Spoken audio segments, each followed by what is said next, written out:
The biting wind cut through Thomas Hayes's worn leather coat as he urged his horse forward through the worsening blizzard. The year was 1875, and the Dakota Territory had never felt more unforgiving than on this bitter December evening. A seasoned cowboy who'd spent 10 years driving cattle across the western frontier, Thomas had weathered many storms, but something about this one chilled him beyond the frost settling on his beard. "Come on, Dusty," he murmured to his Paladin mare, patting her neck with a gloved hand. "Just a little further to town." The fading daylight barely penetrated the swirling snow, transforming the familiar trail into an alien landscape. Thomas had been on his way back to Redemption Creek after delivering a message to a neighboring ranch when the storm descended with unexpected fury. Now, with visibility reduced to mere feet ahead, he knew finding shelter was becoming a matter of survival. The wind howled around him, carrying a sound that made him pull sharply on the reins. Dusty snorted, halting obediently despite her eagerness to continue toward warmth and feed. "Did you hear that?" Thomas asked, tilting his head. There it was again, faint but unmistakable. A cry. Not the wail of the wind, but something human. Thomas dismounted, his boots sinking into snow nearly knee-deep. Leading Dusty by the reins, he followed the sound, each step laborious against the gathering drifts. The crying grew louder, guiding him off the main trail and toward a small grove of pines. As he pushed through the snow-laden branches, he saw a dim light flickering from what appeared to be a broken-down wagon, half buried in snow. The vehicle listed dangerously to one side, a wheel missing, its canvas cover torn and flapping in the relentless wind. "Hello?" Thomas called out, his voice nearly swallowed by the storm. "Anyone there?" The crying a baby's wail, he realized, continued, but no answer came to his call. Approaching cautiously, his free hand moving to the revolver at his hip, Thomas drew closer to the wagon. The sight that greeted him stole his breath faster than the freezing air. A young woman sat huddled against the wagon's remaining wheel, her body curled protectively around a small bundle. Her dark hair whipped around her pale face, and her lips had taken on a bluish tinge that alarmed Thomas immediately. The bundle in her arms squirmed and cried, a baby, no more than a few months old. Thomas dropped to his knees beside them. "Madam? Madam, can you hear me?" The woman's eyes fluttered open, revealing irises the color of spring violets. Recognition flickered in those eyes, though Thomas was certain they'd never met before. "You came," she whispered, her voice barely audible above the storm. She reached out a trembling hand to touch his sleeve, as if confirming he was real. "We've been waiting for someone like you." Thomas felt something tighten in his chest. This woman was clearly delirious from the cold. "I'm Thomas Hayes. I'm going to get you both somewhere warm. Can you stand?" She shook her head weakly. "Take Emma first. Please." The urgency in her voice compelled him to action. Thomas carefully took the infant, tucking the small bundle inside his coat against his chest. The baby's cries softened at the newfound warmth. "What's your name, madam?" he asked, already shrugging out of his coat to wrap around the woman's shoulders. "Violet," she managed, her teeth chattering violently. "Violet Blackwood. Well, Miss Blackwood, I need you to stay with me. We're not far from town, but I can't carry you both through this snow." Thomas glanced around, assessing their dire situation. The wagon was beyond salvage, and darkness was falling rapidly. "Can you tell me what happened? Where's your husband?" A flicker of pain crossed Violet's face. "No husband. Just Emma and me. Wheel broke. The horse bolted." Thomas nodded grimly. A woman and infant alone in these parts was unusual and dangerous, but questions could wait. Survival couldn't. "I'm going to help you onto my horse," he said, gently lifting her to her feet. Violet swayed dangerously, and Thomas caught her weight against him. "Easy now." With considerable effort, he managed to get Violet seated on Dusty's back.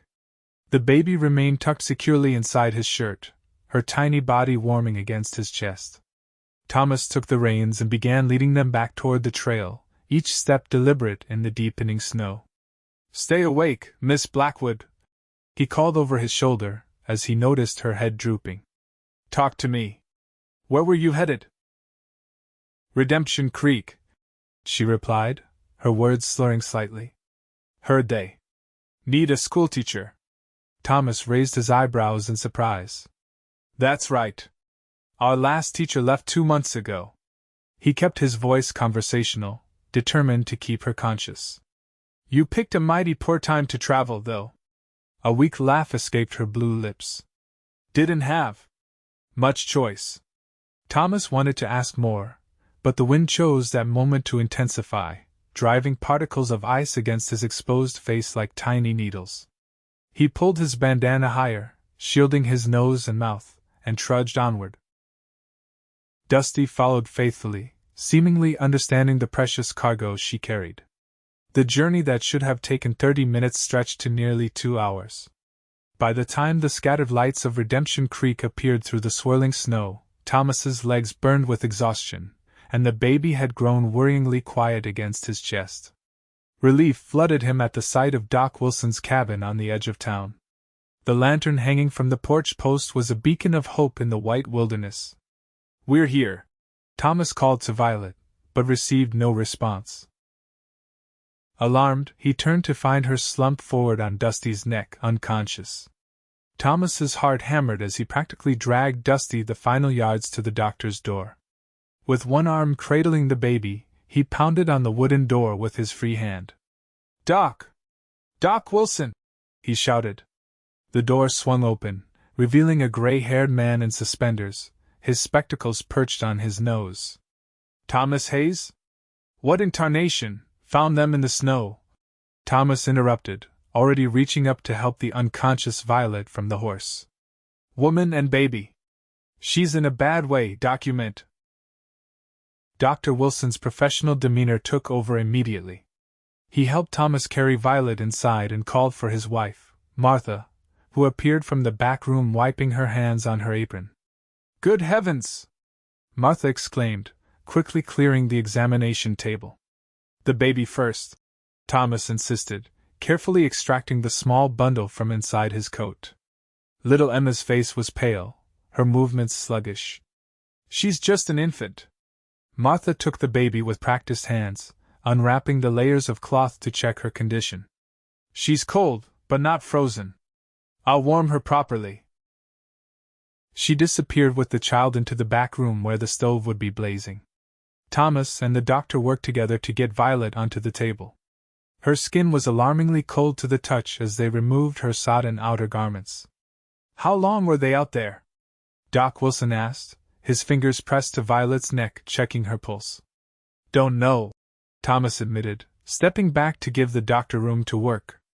Found them by a broken-down wagon about 2 hours north. She was conscious then, said her name is Violet Blackwood. Claims she's come to be the new schoolteacher. Doc Wilson raised an eyebrow but focused on his patient. Martha! Hot water bottles and blankets, he called to his wife. And put some coffee on. Thomas looks half frozen himself. Thomas hadn't noticed his own condition until that moment. His fingers were numb, his legs leaden. But his eyes remained fixed on Violet's still form as the doctor worked methodically to raise her body temperature. Will she live? Thomas asked quietly. The doctor didn't look up. Too early to say. She's young and seems strong, but hypothermia is a tricky business. He finally met Thomas's concerned gaze. You did right bringing them here straight away. Much longer out there. He didn't finish the sentence. Martha returned with the baby, now wrapped in fresh blankets and slightly pinker in color. This little one's a fighter, she said, her voice warm with affection. She's taking some milk now. Thomas felt a wave of relief wash over him. At least the child would survive. That's good news. Now you need to warm up yourself, Martha scolded, pushing him toward a chair near the stove. Sit. I'll fetch you that coffee. Thomas obeyed, but his eyes kept drifting back to Violet. There was something about her that had struck him from the first moment of vulnerability paired with determination. And those words she'd spoken. We've been waiting for someone like you. As if she'd known he would come. Martha pressed a steaming mug into his hands. Drink. Then you can tell us the full story. Thomas wrapped his fingers around the warm ceramic, letting the heat seep into his bones. There's not much more to tell. Just lucky I heard the baby crying. Lucky indeed, Doc Wilson murmured, still working over Violet. Or providential, perhaps. Thomas wasn't a religious man. Life on the frontier had beaten most of that out of him, but he couldn't deny the strange feeling that finding Violet and her baby had been something more than chance. Sheriff Briggs will want to know about this, Martha said, settling into a chair with the baby in her arms. A woman traveling alone with an infant is unusual. She said there's no husband, Thomas supplied, taking a long sip of the hot coffee. It burned all the way down, but the pain was welcome after the numbing cold. Doc Wilson made a disapproving sound. That explains a few things. Young widow, most likely, looking for a fresh start. Thomas nodded, though something in Violet's eyes had suggested a different story. He kept that thought to himself. Color's coming back, the doctor announced, placing a hand on Violet's cheek. Martha, we'll need to move her to the bed in the spare room once she's stable enough. I'll ready it, Martha said, carefully handing the baby to Thomas before bustling off. Thomas found himself staring down at the tiny face, now peaceful in sleep. Emma had a dusting of dark hair, much like her mother's, and long eyelashes that rested against her rounded cheeks. Something protective stirred in his chest, a feeling he hadn't experienced in a very long time. She likes you, Doc Wilson observed with a small smile. Babies know good souls when they meet them. Thomas shifted uncomfortably at the compliment. Just did what anyone would do. No, the doctor corrected him gently. Most men would have ridden past, especially in that storm. You didn't. Before Thomas could respond, a soft moan came from the examination table. Violet was waking up, her eyelids fluttering as she fought her way back to consciousness. Emma, she whispered, her voice raspy but urgent. Where's Emma? Thomas stood, carefully carrying the baby to her mother's side. She's right here, Miss Blackwood. Safe and warm. Violet's eyes focused on her child, then rose to meet Thomas's gaze. The relief in her expression was palpable. You saved us, she murmured. You're at Doc Wilson's place in Redemption Creek, Thomas explained. You both need rest, but the doctor thinks you'll be all right. Doc Wilson stepped forward. Miss Blackwood, I'm Dr. Wilson. You were suffering from severe cold exposure, but we've managed to warm you. How are you feeling? Tired. Sore. Violet's gaze returned to Thomas. Thank you. There was something in those two simple words that carried more weight than seemed possible. Thomas nodded, suddenly finding it difficult to speak around the lump in his throat. Miss Blackwood says she's come to be our new schoolteacher, Thomas told the doctor, finding his voice again. Doc Wilson's eyebrows rose. Is that so? Well, the position is still open, though the school board will have questions, no doubt. A flicker of worry crossed Violet's face. I have references, she said weakly. In my trunk. On the wagon. We'll worry about that later, the doctor assured her. For now, you need to focus on recovering. Martha returned, announcing the bed was ready.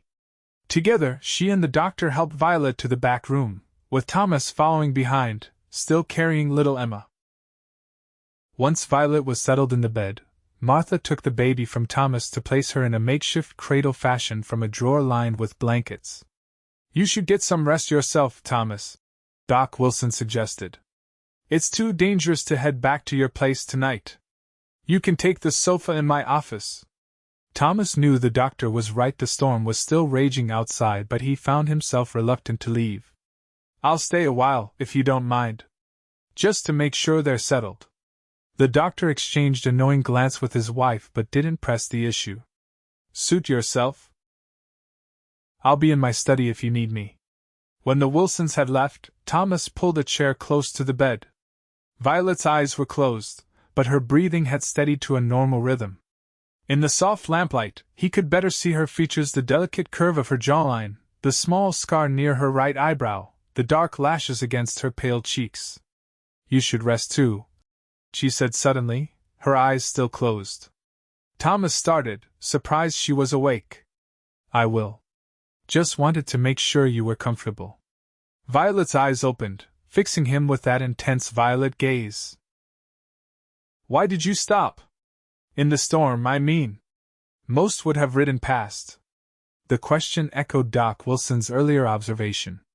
Thomas considered it carefully. Heard the baby crying. Couldn't just leave without checking. A small smile touched her lips. "Some would have. Not decent folk," Thomas countered. "And you're decent folk?" There was something almost teasing in her tone, despite her weakened state. "Try to be, madam." Violet studied him for a long moment. "You have kind eyes, Mr. Hayes. I noticed that even in the snow." Thomas felt an unexpected warmth creep up his neck. "Thomas, please. Mr. Hayes was my father." "Thomas," she repeated softly. "And I'm Violet." She hesitated, then added, "I meant what I said out there. We've been waiting for someone like you." The statement still puzzled him. "You speak as if you knew I was coming." Violet's gaze drifted to the makeshift cradle where Emma slept. "Not you specifically. But someone good. Someone who would help without asking for anything in return." Her voice grew quieter. "Someone we could trust." The implication that Violet had known few trustworthy people in her life stirred something protective in Thomas. "Well, you're safe now.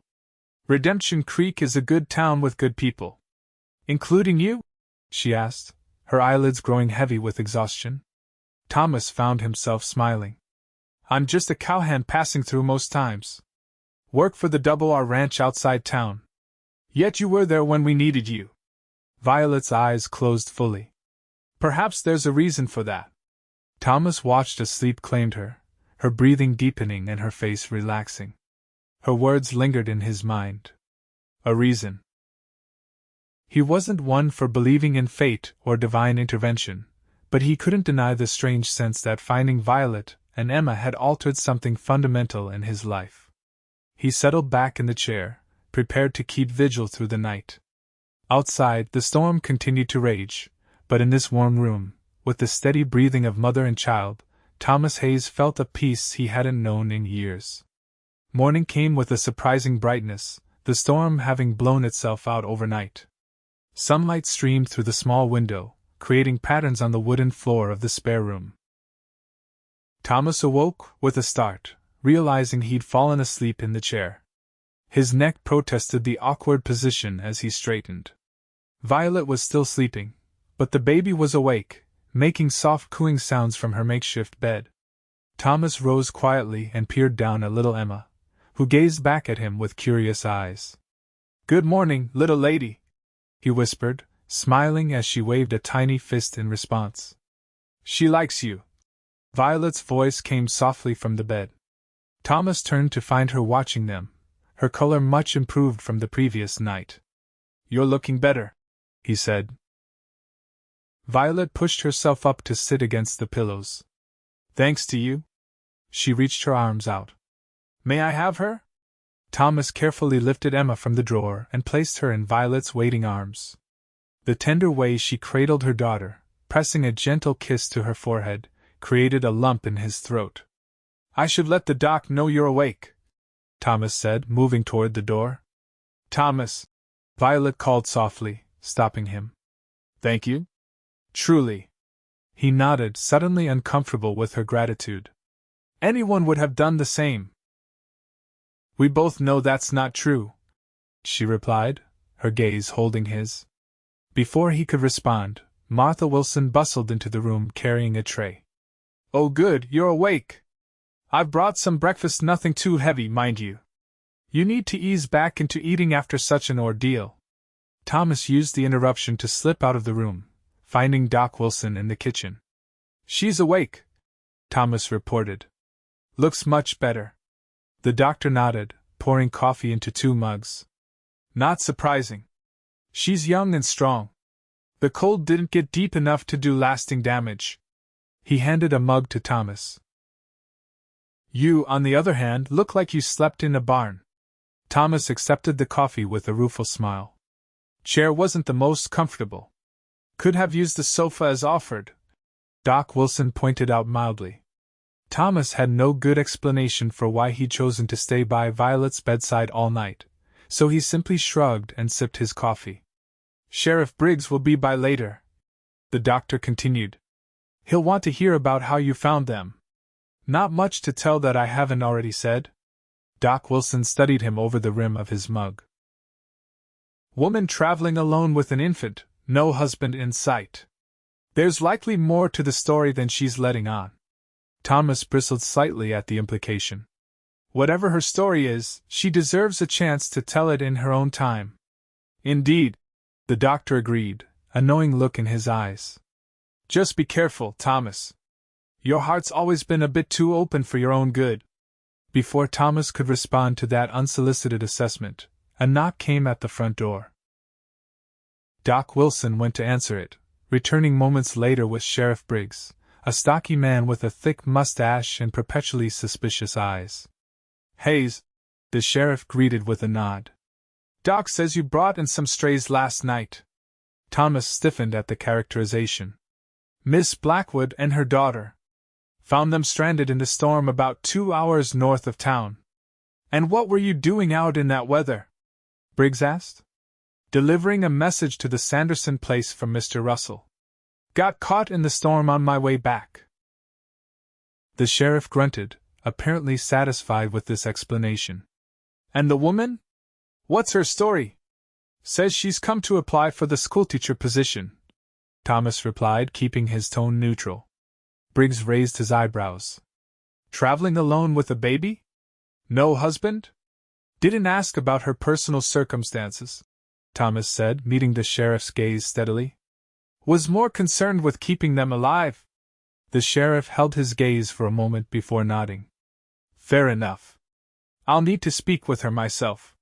She's still recovering, Doc Wilson interjected. Perhaps later today or tomorrow would be better. This afternoon, Briggs conceded. And Hayes, I'd like you to come by the office later to give a formal statement about finding them. Thomas nodded, though he bristled at the official tone. After the sheriff left, he turned to Doc Wilson. He acts like she's done something wrong. It's his job to be suspicious. The doctor reminded him gently. A woman alone with a child, no apparent husband or family. It raises questions in a town like this. Thomas knew the doctor was right, but it didn't ease his frustration. I should get back to the ranch. Mr. Russell will be wondering what happened to me. Of course. I'll tell Miss Blackwood you had to leave. Thomas hesitated, looking toward the back room. Actually, I'd like to say goodbye myself, if that's all right. Doc Wilson smiled knowingly. Go ahead. Martha and I will see to the horses. Thomas found Violet sitting up in bed, Emma in her arms. Martha had left a breakfast tray on the bedside table, and Violet was managing to eat one-handed while holding her daughter. I need to head back to the ranch, Thomas said from the doorway. Just wanted to check on you before I left. Violet looked up, her expression brightening. Please come in. Thomas stepped into the room, suddenly aware of how domestic the scene before him felt. A mother with her child, morning light streaming through the window. It stirred something in him he'd thought long buried. Sheriff Briggs will be coming by this afternoon to talk to you, he warned her gently. A shadow crossed Violet's face. I see. It's routine, Thomas assured her, though he wasn't entirely convinced of that himself. Nothing to worry about if you've nothing to hide. Violet's gaze dropped to Emma. Of course. Thomas sensed her unease. Is there something you're not telling me, Miss Blackwood? Violet, she corrected softly. And yes, there's a great deal I haven't told you. But not because I'm trying to deceive anyone. She looked up, meeting his eyes directly. I came here for a fresh start, Thomas. For Emma and me both. There was a plea for understanding in her voice that Thomas couldn't ignore. Whatever brought you here, you deserve that fresh start. Relief softened her features. Thank you. The schoolteacher position is still open, Thomas said, changing the subject. School board meets on Thursdays at the church. If you're recovered enough by then, you could present yourself. I will, Violet said with determination. Teaching is all I know, and I need the position desperately. Thomas nodded, understanding the urgency of finding work when one had a child to support. I'll put in a good word with Mrs. Henderson. She heads the school board and has considerable influence. Gratitude shone in Violet's eyes. You've done so much for us already. It's nothing, Thomas insisted, uncomfortable with her thanks. Just being neighborly. Is that what we are now? Neighbors? There was a hint of teasing in her voice. Thomas felt that unexpected warmth creeping up his neck again. Well, I suppose you'd have to get settled in town first for that. I intend to, Violet said firmly. If Redemption Creek will have us. Hard to imagine they wouldn't, Thomas replied, surprising himself with the sincerity in his voice. He cleared his throat. I should be going. Mr. Russell isn't known for his patience. Violet nodded. Will I see you again? The hopefulness in her question made something flutter in Thomas's chest. It's a small town. I'm sure our paths will cross. I hope so, she said softly. Thomas tipped his hat, suddenly at a loss for words, and backed toward the door. Rest well, Miss Violet. And you too, little Emma. As he left the doctor's house and mounted Dusty for the ride to the Double R, Thomas couldn't shake the feeling that his life had just taken an unexpected turn. Violet Blackwood and her daughter had appeared in the snow like something from a dream, and now he found himself reluctant to wake up. 2 days passed before Thomas could return to town. The work at the Double R had piled up during his absence, and Mr. Russell, while understanding about the storm, expected his hands to make up for lost time. Thomas spent long hours mending fences damaged by the blizzard and tending to cattle that had scattered during the storm. By the time Thursday arrived, Thomas had finished his work early enough to clean up and ride into Redemption Creek for the school board meeting. He told himself he was merely keeping his promise to put in a good word for Violet, but a deeper part of him acknowledged he simply wanted to see her again. The town was bustling with its usual afternoon activity as Thomas rode down Main Street. He tipped his hat to several acquaintances as he made his way to the small boarding house where Martha Wilson had mentioned Violet and Emma were staying. Mrs. Abernathy, the boarding house proprietor, met him at the door with a knowing smile. Miss Blackwood is just getting ready for her meeting with the school board, she informed him before he could even ask. Shall I tell her you're here? If it's not too much trouble, Thomas replied, removing his hat as he stepped into the tidy front parlor. A few minutes later, Violet appeared, wearing a simple but well-made blue dress that complimented her eyes. Her dark hair was neatly pinned up, and she carried a small portfolio of papers. Thomas stood as she entered, struck by how different she looked from the half-frozen woman he found in the snow. Thomas, she greeted him with a warm smile. This is a pleasant surprise. Thought I'd walk you to the meeting, he offered. Maybe introduce you to a few folks beforehand. Gratitude shone in her eyes. I'd appreciate that. Mrs. Abernathy has kindly offered to watch Emma for the hour. As they stepped out onto the boardwalk, Thomas noticed several townspeople watching them with undisguised curiosity. News traveled fast in Redemption Creek, and the mysterious woman saved from the blizzard was the most interesting thing to happen since Old Man Jennings' prize bull got loose in the general store last summer. Don't mind the staring, Thomas advised quietly. New faces are rare enough to cause a stir. Violet nodded, though he noticed her shoulders tense slightly. Sheriff Briggs came to see me yesterday. He asked a lot of questions. That's his way, Thomas assured her. Did he give you any trouble? No, not exactly. Violet hesitated. But he did seem very interested in where I came from and why I was traveling alone. Thomas fought down a flare of protectiveness. And what did you tell him? Violet's pace slowed. The truth. That I was widowed last year and needed to make a new start somewhere my past wouldn't follow me. There was something in her voice that suggested there was more to the story, but Thomas didn't press.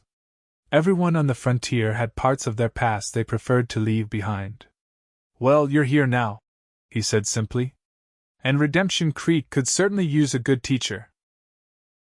As they approached the church where the school board meeting would be held, Thomas spotted Mrs. Henderson, a formidable woman in her 50s with steel-gray hair and piercing eyes that seemed to evaluate everything they fell upon. Mrs. Henderson, Thomas called, guiding Violet toward her. May I introduce Miss Violet Blackwood? She's come about the teaching position. Mrs. Henderson surveyed Violet with undisguised scrutiny. So you're the young woman everyone's been talking about. Found half frozen in the storm, I hear. Yes, madam, Violet replied steadily. Mr. Hayes saved my daughter and me. I'm very fortunate. Indeed. Mrs. Henderson's gaze softened slightly. And you wish to be our schoolteacher? I do. I taught for 3 years in Ohio before. Violet paused, then continued, before my circumstances changed. I have my credentials and references with me. Mrs. Henderson nodded approvingly. Good. We'll need to see those, of course. And you should know that while we're desperate for a teacher, we maintain certain standards. This is a God-fearing community, Miss Blackwood. I understand completely, Violet assured her. And the child? Your daughter, I presume? Thomas felt Violet stiffen beside him but admired how her voice remained steady. Yes, my daughter Emma. She's 6 months old. Mrs. Henderson's expression was unreadable. I see. Well, that will certainly be a topic of discussion for the board. Caring for an infant while teaching is no small task. I'm up to the challenge, Violet said firmly. And I've already spoken with Mrs. Abernathy about arrangements during school hours. Thomas couldn't help but admire her composure. Many would have wilted under Mrs. Henderson's scrutiny, but Violet stood her ground with quiet dignity. We shall see, Mrs. Henderson said finally. The meeting will begin shortly. Mr. Hayes, will you be joining us? Thomas shook his head. No, madam. Just wanted to make the introduction. Mrs. Henderson's eyes twinkled with sudden understanding. How gallant of you! She turned to Violet. Come along then, Miss Blackwood. Best not to keep the board waiting. As Mrs. Henderson led Violet away, the young woman glanced back at Thomas with a grateful smile that warmed him more than it should have. Thomas spent the next hour at the town's only saloon, nursing a whiskey and trying not to watch the clock. The bartender, a man named Frank who'd known Thomas for years, couldn't help but notice his distraction. Waiting on something, Hayes? Frank asked as he wiped down the bar. Someone, Thomas admitted before he could stop himself. Miss Blackwood's meeting with the school board. Frank's eyebrows rose. The woman you rescued? Heard she's a pretty little thing. She's a mother looking for honest work, Thomas corrected, though he couldn't deny Violet's beauty had not escaped his notice. Uh-huh, Frank replied knowingly. And you're just being neighborly, I suppose? Thomas didn't dignify that with a response, instead finishing his drink and placing a coin on the bar. Thanks, Frank. Outside, the late afternoon sun cast long shadows down Main Street. Thomas headed toward the church, hoping to catch Violet after her meeting. He was halfway there when he saw her emerging from the white clapboard building, her expression unreadable from a distance. As he drew closer, however, he could see the brightness in her eyes and the slight smile playing at her lips. Good news? He asked as he reached her. Violet looked up, her smile widening at the sight of him. They've offered me the position, she confirmed. On a trial basis for 3 months, but it's a start. That's wonderful, Thomas said sincerely. When do you begin? Monday next. The school's been closed since Miss Parker left, so there's much to prepare. Excitement colored her voice. Would you walk me back to the boarding house? I can't wait to tell Mrs. Abernathy. They walked side by side down the main street, Violet occasionally greeting townspeople who had already heard the news and offered their congratulations. Thomas noticed how easily she smiled at everyone, how graciously she accepted their well wishes. "You've made quite an impression," he observed. Violet glanced at him. "It helps that you vouched for me. Mrs. Henderson mentioned it specifically. I didn't say much. Sometimes it's not the quantity of words but who speaks them that matters," Violet replied. "Your reputation here clearly counts for something." Thomas shrugged uncomfortably. "Been around a while is all." They reached the boarding house, and Thomas found himself reluctant to leave. "Will you need any help getting the schoolhouse ready?" he asked. "It's been sitting empty for months." Gratitude shone in Violet's eyes. "That would be wonderful, if you can spare the time." "I have Sunday free," Thomas offered. "Could come by in the afternoon." "I'll look forward to it," Violet said softly. As Thomas rode back to the Double R that evening, he couldn't help but reflect on the strange turn his life had taken. A week ago, he'd been a solitary cowhand with little to occupy his thoughts beyond the next day's work. Now he found himself thinking constantly of a violet-eyed woman and her infant daughter, wondering about their past and more surprisingly imagining them in his future. The thought should have frightened him. Thomas Hayes had long ago resigned himself to the life of a bachelor, convinced that the rootless existence of a cowhand wasn't suited to family life. Yet here he was, eagerly anticipating Sunday afternoon when he would see Violet again. Sunday arrived clear and mild, a welcome respite from the bitter cold that had gripped the territory since the blizzard. Thomas finished his morning chores at the ranch and rode into town shortly after noon, a small box of tools tied to his saddle. The schoolhouse sat on the edge of town, a simple one-room building with a bell tower and a small covered porch.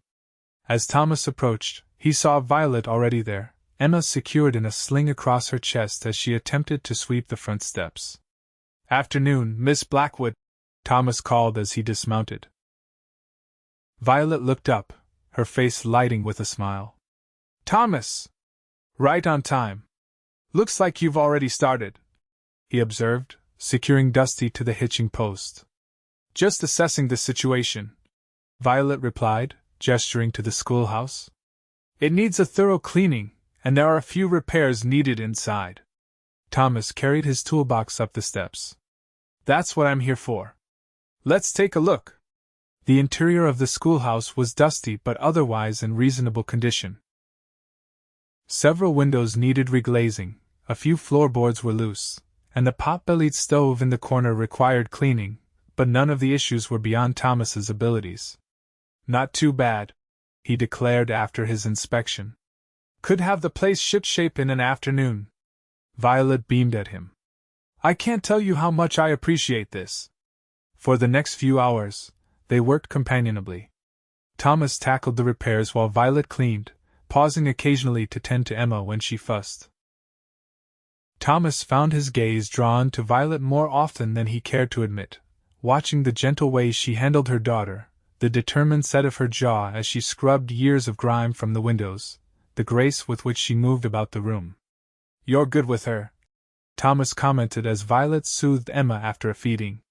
"Most new mothers I've seen seem more overwhelmed." A shadow passed over Violet's face. "I had to learn quickly. There was no one else to care for her after." She trailed off, focusing on the baby in her arms. Thomas sensed her reluctance to elaborate and didn't push. Instead, he turned the conversation to lighter topics as they continued working. "The children will be excited to have school starting again," he said. "About 20 of them, ranging from 6 to 14. Mrs. Henderson mentioned that." Violet replied, visibly relieved by the change of subject. "It's a good-sized class for a town this size. Folks around here value education," Thomas explained. "Even the ranchers make sure their children attend regularly, except during the busiest seasons." By late afternoon, the schoolhouse had been transformed. Sunlight streamed through clean windows, the floor was swept and mopped, and all the small repairs had been completed. Violet stood in the center of the room, Emma sleeping peacefully in her sling, and looked around with satisfaction. "It's perfect," she declared. I can't wait to begin teaching here. Thomas watched her, struck by how at home she already seemed. You were born to teach, weren't you? Violet's expression softened. It's the one thing I've always been certain of. She met his gaze. Thank you, Thomas. Not just for today, but for everything since that night in the snow. There was something in her eyes, a warmth, a connection that made Thomas's heart beat faster. Before he could respond, Emma stirred and began to fuss. Someone's hungry again, Violet said with a small laugh, breaking the moment. I should get back to the boarding house. Thomas nodded, suddenly aware of how late it had grown. I'll walk you.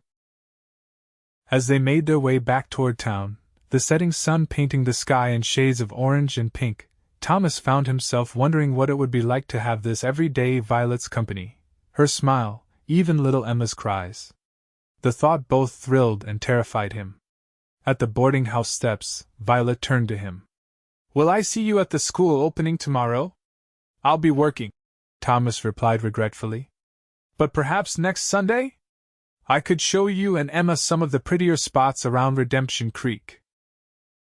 The invitation had slipped out before he could consider it properly, but the delight that bloomed on Violet's face erased any regret he might have felt. We'd like that very much, she said softly. As Thomas rode back to the Double R in the gathering dusk, he couldn't ignore the lightness in his chest or the smile that seemed permanently fixed on his face. Somehow, in the space of a week, Violet Blackwood had become important to him in a way no one had been in a very long time. And that, Thomas realized with a mixture of excitement and apprehension, was something he would have to reckon with sooner rather than later. The first day of school arrived with much fanfare in Redemption Creek.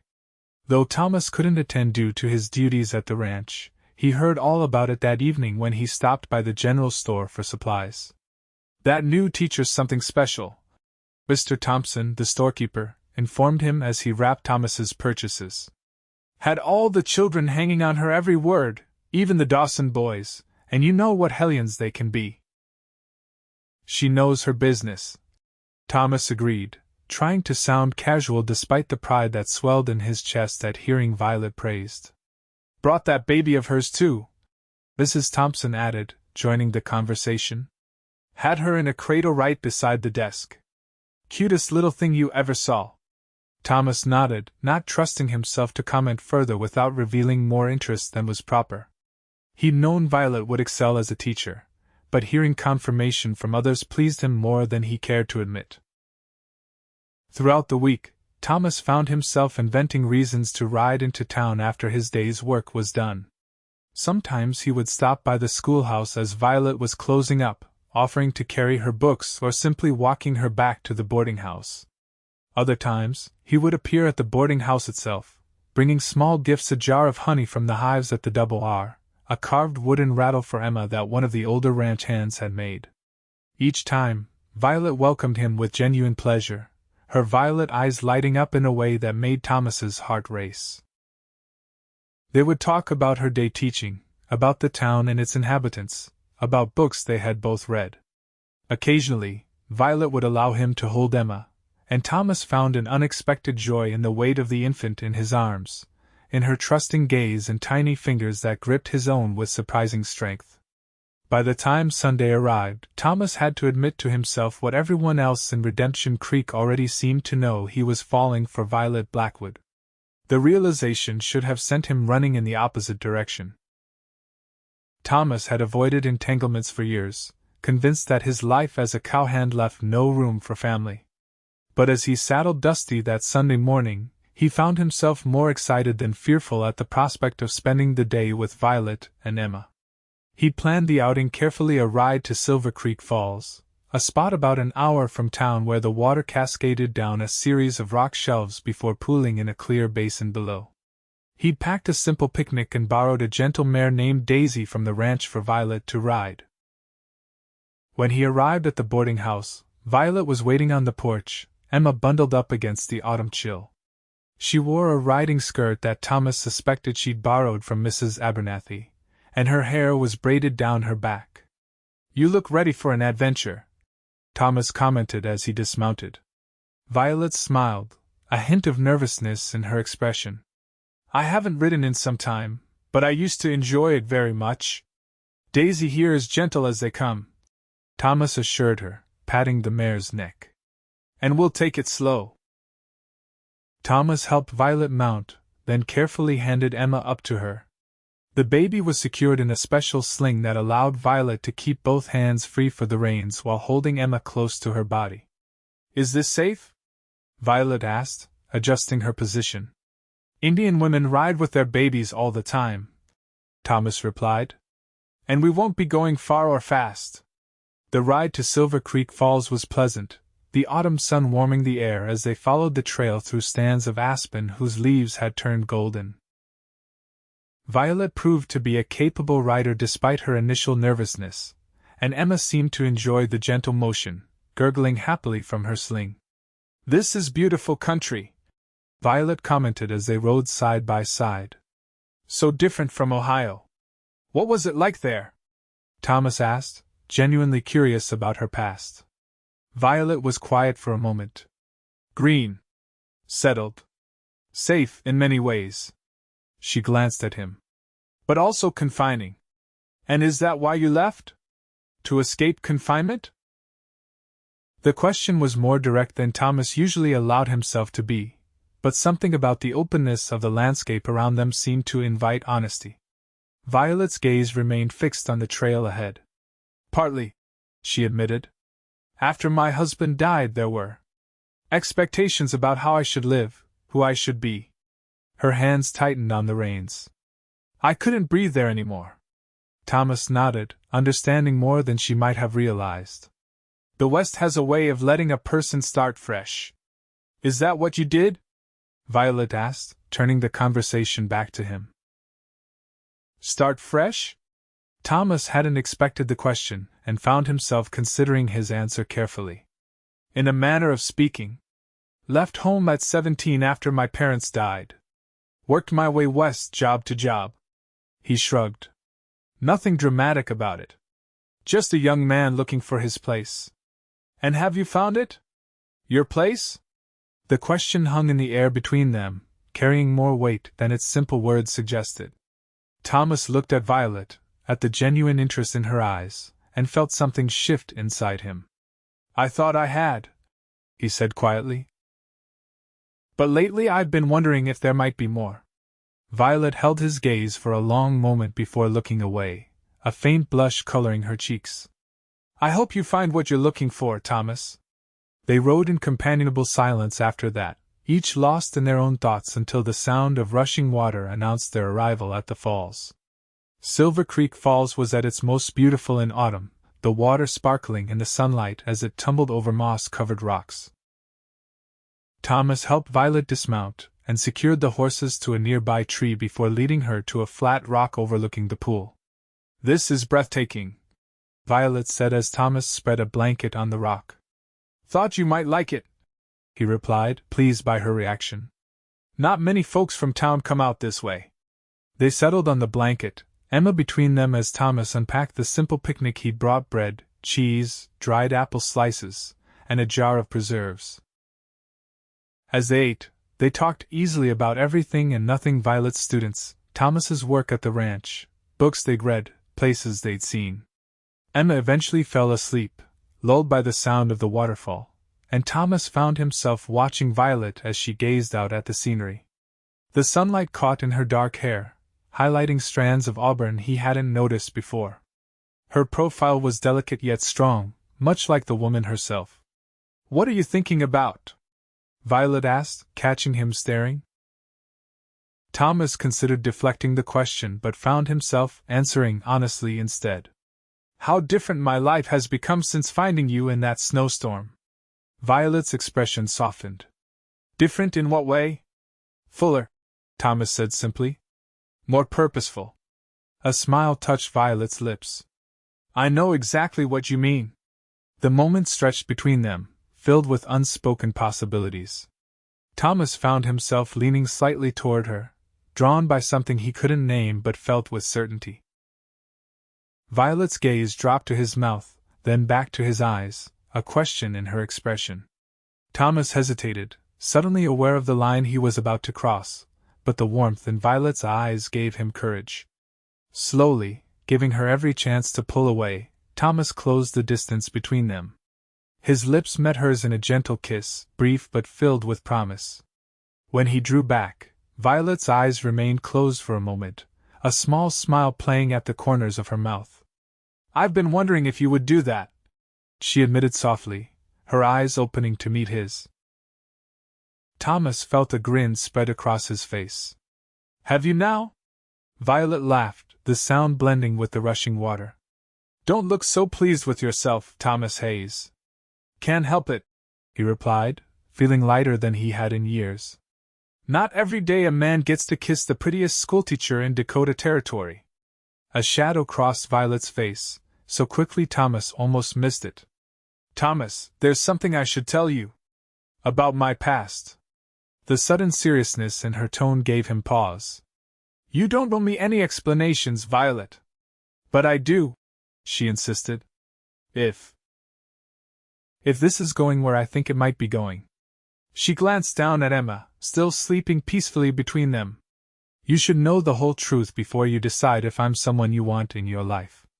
Thomas reached across to take her hand. "Whatever it is, it won't change how I feel." Violet squeezed his hand, then gently withdrew hers. "My husband," she began, her voice steady despite the pain evident in her eyes. "He wasn't a good man, Thomas." Thomas remained silent, giving her space to continue at her own pace. "We married when I was 18. He was the son of the school board president in my hometown, charming, handsome, well-respected." Violet's gaze drifted to the waterfall. "But once we were married, he changed. Or perhaps he simply showed his true nature." Thomas felt a cold dread settling in his stomach. "He hurt you?" It wasn't a question, but Violet nodded anyway. At first, it was just words controlling behavior. Then it became physical. She touched a small scar near her eyebrow, a gesture Thomas now understood. "I tried to leave once, early on. He found me, brought me back. Said if I ever tried again, he would kill me." Anger flared in Thomas's chest, hot and fierce. "The bastard," he muttered. "When I discovered I was expecting Emma, I thought things might improve." Violet continued, her voice remarkably steady. "They did for a time. But after she was born, he became jealous of her, of the attention I gave her." Her hands clenched in her lap. "The night he threatened her was the night I knew I had to leave, no matter the risk." Thomas waited, sensing there was more to the story. "He had been drinking heavily," Violet said after a moment. "When he raised his hand to strike me, I pushed him away. He fell." Her voice faltered for the first time. "He struck his head on the hearth. Hard." Understanding dawned on Thomas. "He died." Violet nodded, her eyes finally meeting his, full of fear and defiance. "The doctor called it an accident, but there were whispers in town. His family was influential. They blamed me, said I had killed him deliberately." Her voice grew stronger. "I took Emma and what money I could gather and left that night. I've been traveling west ever since, looking for somewhere we could start again."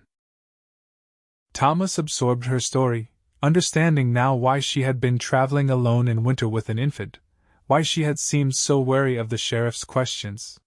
"You were protecting your child," he said finally. "There's no shame in that." Relief flooded Violet's face. "You don't think less of me? Less of you?" Thomas shook his head in disbelief. "Violet, I think you're the bravest person I've ever met." Tears welled in her violet eyes. "I was so afraid to tell you. Afraid you would see me differently." Thomas moved closer, careful not to disturb Emma, and took both of Violet's hands in his. "The only thing that's changed is that now I understand what you meant that night in the snow. When you said you'd been waiting for someone like me? Someone I could trust," Violet whispered. "Someone who would see me, not just the story others told about me." "I see you," Thomas assured her, reaching up to brush a tear from her cheek. "And I'm not going anywhere."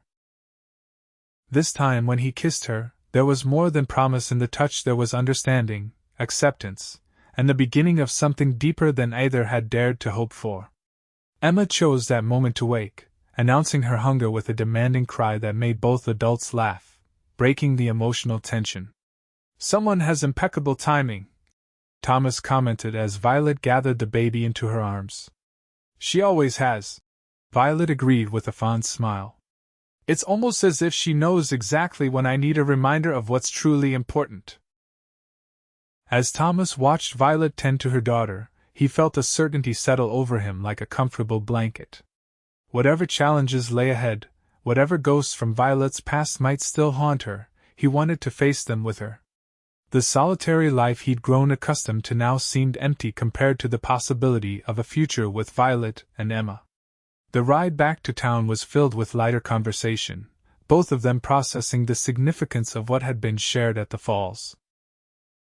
By the time they reached the boarding house, the sun was setting, painting the sky in brilliant hues of orange and purple. Thomas helped Violet dismount and walked her to the porch, Emma sleeping once again in her sling. "Thank you for today," Violet said softly. "For listening. For understanding. Thank you for trusting me with your story," Thomas replied. "And for giving me the chance to be part of it." Violet smiled, the last rays of sunlight catching in her eyes. "Good night, Thomas." "Good night, Violet." He leaned in for one more brief kiss before descending the steps. "I'll see you soon." As Thomas rode back to the Double R in the gathering dusk, his mind was made up. The time had come for him to make a change, to stop drifting and put down roots. And he knew exactly where he wanted those roots to be. The weeks that followed saw a transformation in Thomas Hayes that did not go unnoticed by the residents of Redemption Creek. The solitary cowhand who had always kept to himself was now a regular presence in town, often seen escorting the new schoolteacher and her infant daughter on evening walks or Sunday outings. For Thomas, each day brought new discoveries, the way Violet's eyes crinkled at the corners when she laughed, the sound of Emma's delighted giggles when he bounced her on his knee, the quiet moments shared on the boarding house porch after Violet had put Emma to bed. Their courtship progressed with a swiftness that might have scandalized more conservative communities, but the people of Redemption Creek seemed to understand the connection between the taciturn cowboy and the determined young teacher.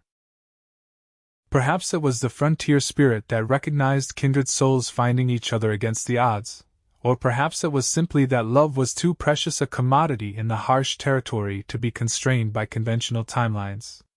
Whatever the reason, when Thomas approached Mr. Russell one crisp November morning to discuss purchasing a small parcel of land on the edge of the Double R property, the ranch owner merely nodded knowingly. "Been wondering when you'd get around to settling down, Mr. Russell commented as they looked over the plot. Thomas had selected a gentle rise overlooking a small creek, with good soil and shelter from the prevailing winds. "This is fine land. Good place for a family." Thomas felt a flush creep up his neck at the implied question. "Haven't asked her yet," he admitted. "Wanted to have something solid to offer first." Mr. Russell clapped him on the shoulder. "Smart man. Women appreciate a man who plans ahead." He named a fair price for the land, adding, "And I'd be pleased to have you stay on at the ranch, even after you're married." Good hands are hard to find. The deal was struck with a handshake, and Thomas spent his free hours over the next weeks clearing the land and beginning construction on a modest cabin. Several of the other ranch hands offered their help, turning what would have been months of solitary work into a community effort that saw the main structure completed before the first heavy snow of December. Thomas kept the project a secret from Violet, wanting to surprise her with a home of their own when the time was right. Their relationship deepened with each passing day, and Thomas found himself falling more deeply in love with both Violet and little Emma, who now reached for him eagerly whenever he appeared. As Christmas approached, Thomas knew the moment had come. He had saved carefully over the years, living simply and putting aside most of his wages. Now he used a portion of those savings to purchase a simple gold band from Mr. Thompson's store and made arrangements for a special Christmas Eve dinner at the home of Doc Wilson and his wife, who had become like family to Violet since her arrival. The evening arrived clear and cold, stars brilliant in the black velvet sky as Thomas collected Violet and Emma from the boarding house. Violet wore her best dress, a deep blue wool that brought out the color of her eyes, and Emma was bundled in a new knitted blanket that Martha Wilson had made for her. "You look beautiful," Thomas said as Violet descended the boarding house steps, Emma in her arms. Violet smiled, a slight blush coloring her cheeks. "Thank you. You're quite handsome yourself." Thomas offered his arm, feeling the weight of the small ring box in his coat pocket. "Shall we?" The Wilsons' home was warm and festive, decorated with pine boughs and red ribbons. Martha had prepared a feast, and the doctor had opened a bottle of good wine in honor of the occasion. Throughout the meal, Thomas found himself watching Violet, the way she laughed at Doc Wilson's stories, the tenderness with which she fed Emma small bites of mashed potatoes, the quiet confidence she now carried compared to the frightened woman he found in the snow. After dinner, while Martha entertained Emma in the kitchen, Doc Wilson suggested Thomas and Violet might enjoy the view from the back porch. The old doctor's knowing wink was not lost on Thomas, who led Violet outside with a racing heart. The night was crisp and still, the stars so bright they seemed close enough to touch. Thomas had arranged for a small lantern to be lit on the porch, casting a golden glow over Violet's features as she gazed up at the heavens. "I've never seen stars like this in Ohio," she commented softly. "They make a person feel both insignificant and infinite at the same time." Thomas smiled, loving the way her mind worked. "That's one of the things I first noticed about the West. The sky seems bigger out here." Violet turned to him, her expression thoughtful. "Do you ever miss the East? The comforts of more settled places?" "Used to think I might," Thomas admitted. "But not anymore." He took her gloved hands in his. "Everything I want is right here." The meaning behind his words was clear, and Violet's eyes widened slightly. "Thomas." Taking a deep breath, Thomas dropped to one knee on the wooden porch, still holding her hands. "Violet Blackwood, I know we haven't known each other long by some standards, but I've never been more certain of anything in my life." He released one of her hands to reach into his pocket, withdrawing the small box. "I love you. I love Emma. I want to build a life with you both, if you'll have me." Tears glistened in Violet's eyes as Thomas opened the box to reveal the simple gold band. "Oh, Thomas," she whispered. "I have a place," he continued earnestly. "Land of my own, with a cabin that's nearly finished. It's not grand, but it's ours if you want it. Room for Emma to grow, maybe for more children someday." He looked up at her, vulnerability plain on his face.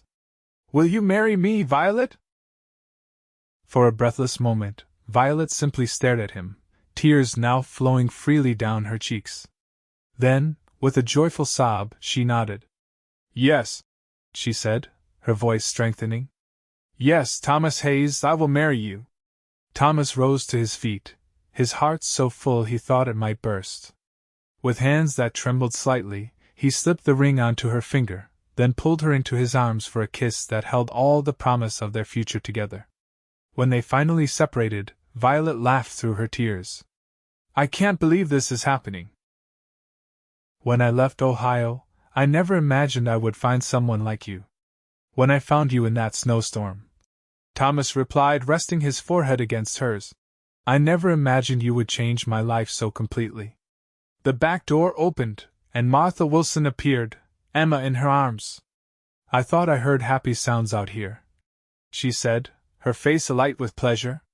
"Should I be offering congratulations?" Violet extended her hand to show the ring, her smile radiant. "Thomas has asked me to marry him. I've said yes." Martha's delighted exclamation brought Doc Wilson hurrying to the door, and soon the small porch was filled with congratulations and well wishes. Emma, sensing the excitement, reached for Thomas, who took her with practiced ease. "What do you think, little one?" he asked softly. "Ready to make it official? Me being your pa and all?" Emma's response was to grab his nose with her tiny fingers, making everyone laugh. But as Thomas met Violet's gaze over the baby's head, He saw in her eyes everything he needed to know, that the family he'd never thought to have was now his, and that the love he'd found in the most unexpected circumstances would sustain him for all the days to come. The wedding took place on New Year's Day, 1876, in the small church of Redemption Creek. Despite the winter cold, the building was filled to capacity, the entire town turning out to witness the union of their schoolteacher and the cowhand who had saved her from the blizzard. Violet wore a simple white dress that Martha Wilson had helped her make, with a crown of winter berries in her dark hair. Emma, now 7 months old, was dressed in a tiny white gown and held by Mrs. Abernathy in the front pew, occasionally babbling happily as if offering her own blessing on the proceedings.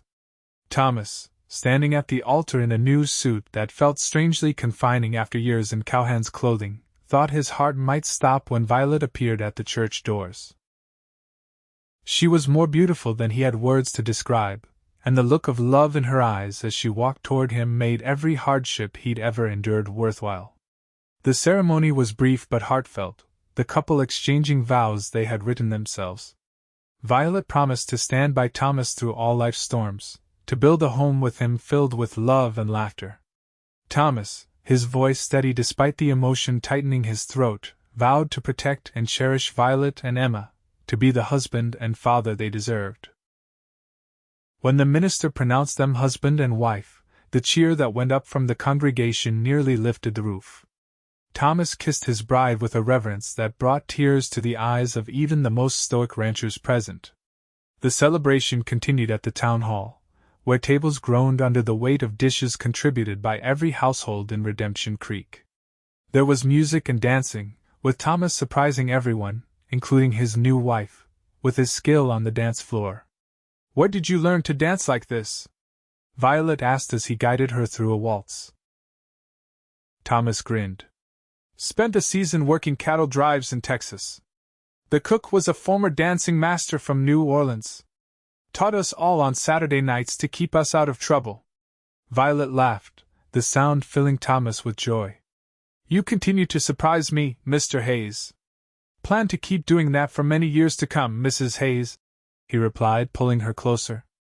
As the celebration continued into the evening, Thomas and Violet slipped away with Emma, boarding the wagon that would take them to their new home. The cabin Thomas had built stood waiting for them, smoke curling from the chimney where one of the ranch hands had lit a fire earlier in the day.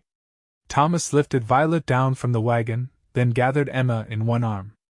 "Welcome home," he said softly. Violet gazed at the cabin, its windows glowing with warm light against the winter darkness. "It's perfect," she whispered, tears of happiness glistening in her eyes. Thomas set Emma on his hip and offered Violet his free hand. Together they crossed the threshold into their new life, a family forged in the snow and tempered by love. Spring came early to Dakota Territory that year, as if the land itself were celebrating the new beginning for the Hayes family. The cabin Thomas had built blossomed with Violet's touch curtains at the windows, a vegetable garden taking shape behind the house, the sound of Emma's laughter filling the rooms. Thomas continued working at the Double R, riding out each morning and returning each evening to the sight of his wife and daughter waiting for him on the porch. Violet taught at the schoolhouse in town, often bringing Emma with her, much to the delight of her students who had appointed themselves honorary siblings to the growing child. On a warm evening in late May, as they sat on the porch watching the sunset paint the sky in shades of gold and crimson, Violet took Thomas's hand and placed it gently on her stomach. "We'll need to add another room to the cabin," she said softly, her eyes shining with joyful anticipation. Thomas stared at her for a moment, comprehension dawning slowly. "Are you saying?" Violet nodded, her smile radiant. "Come winter, Emma will have a little brother or sister." Joy swept through Thomas like a summer storm, powerful and cleansing. He pulled Violet into his arms, kissing her with all the love and gratitude that filled his heart. "Thank you," he whispered against her lips. Violet drew back slightly, her expression curious. "For what?" Thomas gazed at his wife, still amazed that fate had brought them together that snowy night that now seemed both yesterday and a lifetime ago. "For waiting in that snowstorm. For trusting me when I found you." for making me the happiest man in Dakota Territory." Violet's eyes sparkled with unshed tears.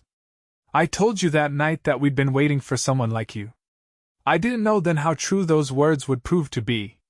As the sun dipped below the horizon, bathing the land in the gentle hush of twilight, Thomas held his wife close, their child sleeping peacefully inside and another already growing beneath Violet's heart.